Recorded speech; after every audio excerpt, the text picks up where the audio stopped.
नमस्कार दोस्तों, फिर एक बार स्वागत करते हैं आपका विदर्भ सम्राट न्यूज़ चैनल में। फिर एक बार नए मुद्दे को लेकर हम आपके सामने उपस्थित हुए। हमारे साथ में है राजनीतिक विश्लेषक श्री शैलबेर जी अग्रवाल।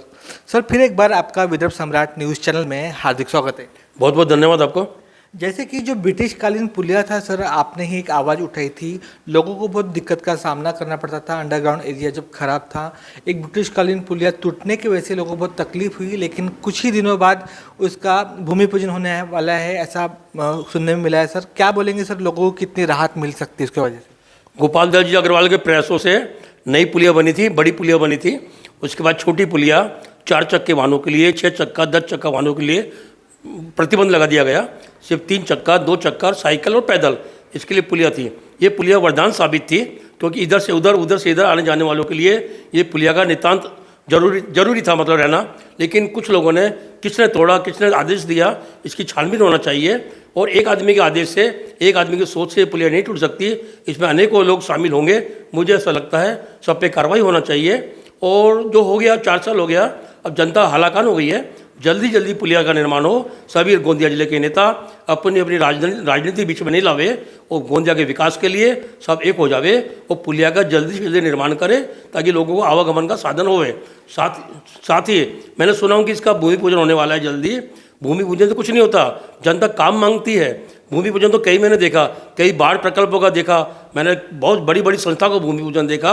वहाँ साल 2 साल में फिर भूमि पूजन होता है, फिर वहाँ पत्थर लगता है, पत्थर पे कुत्ते मुतते हैं। ऐसा मैंने अनेक जगह देखा हूँ, कई प्रकल्पों में देखा हूँ। तो हमें भूमि पूजन नहीं चाहिए। जनता को पुलिया जल्दी निर्माण होना चाहिए। तो बड़ी पुलिया का जैसे भूमि पूजन हुआ था और तीसरे दिन ही वहाँ पे गड्ढे बन गए थे। सर, क्या बोलेंगे, निकृष्ट जो दर्जे का हो रहा है ऐसा काम भी, तो उसके में क्या बोलेंगे? बढ़िया पुलिया जो बन रहा है, जो नया पुलिया बनेगा, उसके बारे में क्या बोलेंगे? काम अच्छा होना चाहिए ना। ठेकेदारों को ज़्यादा वसूली ठेकेदारों से नहीं होना चाहिए। ऑफिसर अलग वसूल करता है, नेता अलग वसूल करते हैं और ठेकेदार कम आता है जम के। ऐसा नहीं होना चाहिए। जनता के हित में काम होना चाहिए। कम से कम वसूली हो, कम से कम बिलो हो। जो बोलते हैं ना, एक तरह बिलो उतना बिलो, ऐसा नहीं होना चाहिए। जनता का काम अच्छे से होना चाहिए और पुलिया का निर्माण अच्छे पैमाने पर होना चाहिए। सर, हाल ही में जो संसद में जो 140 जो संसद है उनको निलंबित किया गया है सर। और जैसे विपक्ष का जो कहना था कि हम लोगों ने जो किसानों का एक मुद्दा उठाया था और हमारी बात नहीं रखी गई। सर, क्या बोलेंगे इस बारे में? थोक के भाव से 146 सांसदों का निलंबन गलत है। साथ ही हल्ला मचाना भी गलत है। जिसको अपनी बात रखना है वो उस पार्टी से संबंधित जो नेता है उसको अपना प्रतिनिधि बनाना चाहिए कि हमारी पार्टी से ये बोलेगा। एकदम से इतने लोग बोलेंगे, 140 जो हल्ला मचाएंगे, पूरा देश उनको देख रहा है, जनता उनको देख रही है। एक सत्र चलाने में सरकार को अरबों रुपया लगता है। ये गरीब जनता का टैक्स का पैसा होता है। तो जो भी हल्ला मचाते हैं वहाँ पे, तो उस क्षेत्र की जनता का अपमान नहीं है। जो क्षेत्र के करोड़ों लोग उनको चुन के देते हैं कि आप हमारी बात रखिए, हमारी समस्या रखिए। समस्या रखने के बाद में जो हल्ला मचाते हैं वो क्षेत्र की जनता का अपमान है। साथ ही मैं सरकार से भी अपील करता हूँ कि आप उनकी बातों को ध्यान से सुनिए और उनके प्रतिनिधियों से, सरकार के जो विपक्षी पार्टी है उनके नेताओं से बात कीजिए, समस्या का हल निकालिए। आप कभी गन्ना नहीं जाने देंगे, कभी चावल नहीं जाने देंगे, कभी आप तेल आयात करेंगे। पूरे देश की अर्थव्यवस्था खराब हो गई है। Commerce is the backbone of science. व्यापार चलेगा तो विज्ञान चलेगा। आपने सब चीज़ों पर प्रतिबंध लगा दिया है। तेल को आयात कर रहे हो, यहाँ पूरे साल्मन प्लांट बर्बाद हो गए, पूरा राइस मिल बर्बाद हो गए। प्रत्यक्ष और अप्रत्यक्ष रूप से करोड़ों लोग चावल उद्योग से, साल्मन उद्योग से संलग्न होते हैं। सब कुछ बर्बाद हो रहा है, लेबर बर्बाद हो रहा है। मैं सरकार से अपील करता हूँ, सिर्फ वोटों की राजनीति नहीं करे, उद्योगों को संभाल के रखे, उद्योगों को बचावे, किसानों को बचावे।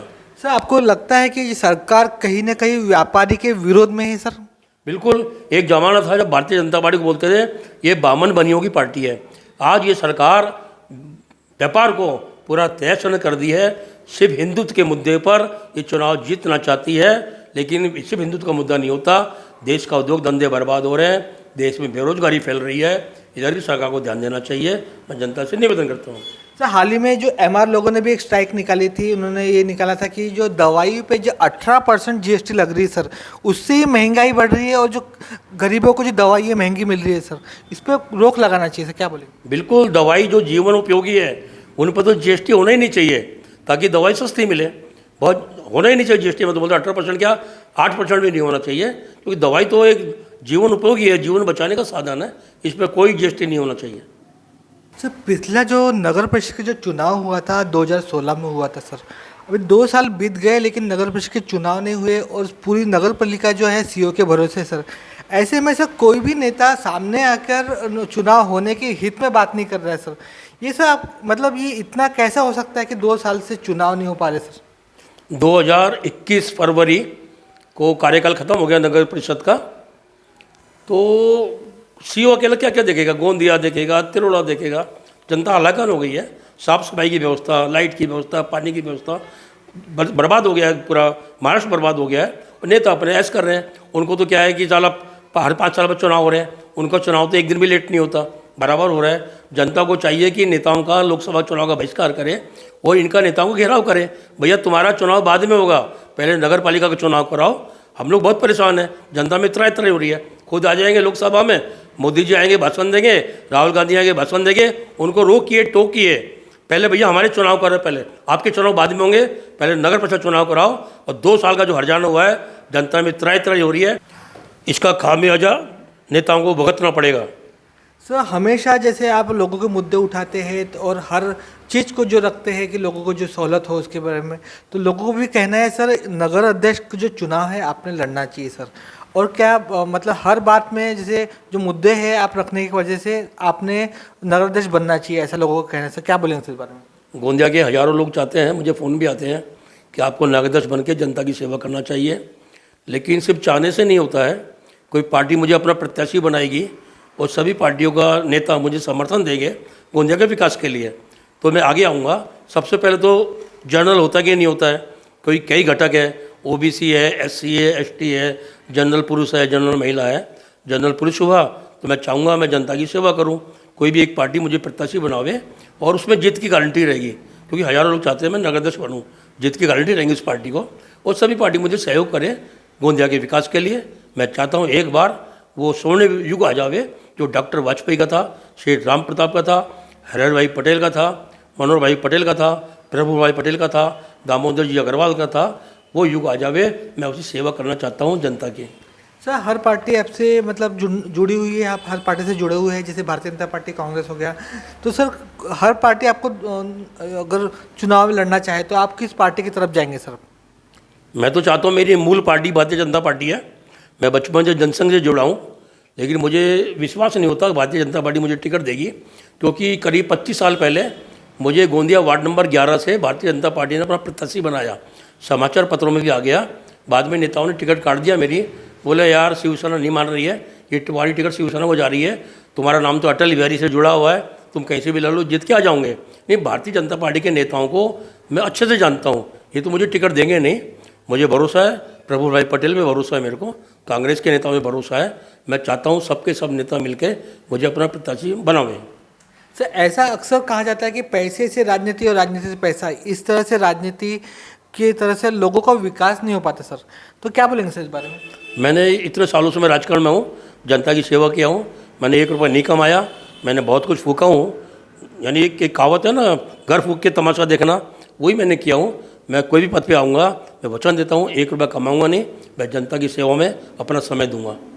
सर हाल ही में ब्रजभूषण चरण सिंह इन्होंने भी नहीं क्या कुश्ती से संन्यास ले लिया है। साक्षी मलिक के बाद उन्होंने ये निर्णय लिया और WFI भी वो मतलब उसको निष्कासित किया गया है सर। इसमें क्या जो खिलाड़ू है उनकी क्या जीत हुई सर, इसमें क्या बोलेंगे इस बारे में? कुश्ती जो खेल है वो भारत का एक घरेलू खेल है, सबसे पहला खेल है, भारत का घरेलू खेल है।